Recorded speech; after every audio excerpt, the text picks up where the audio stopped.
Now that we've seen the mandible, let's take a look at the joint that enables it to move, the temporomandibular joint. It's a synovial joint with articular cartilage on the bone surfaces and a joint capsule that encloses synovial fluid. It's a double joint.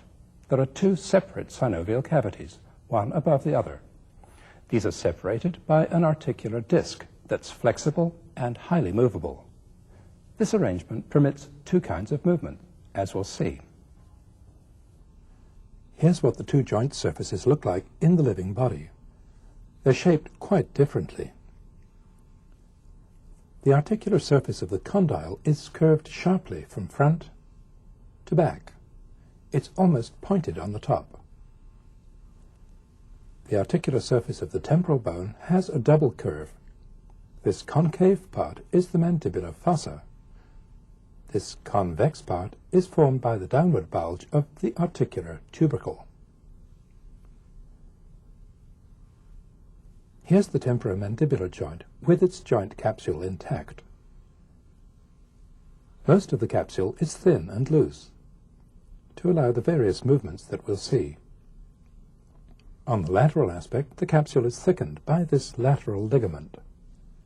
The articular disc is inside the joint, here. To see it, we'll remove part of the capsule above and below it. Here's the upper joint cavity. Here's the lower one. Here between them is the articular disc. It's made of dense fibrous tissue.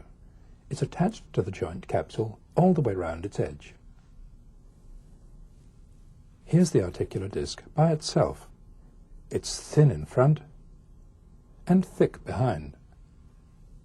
It's quite flexible.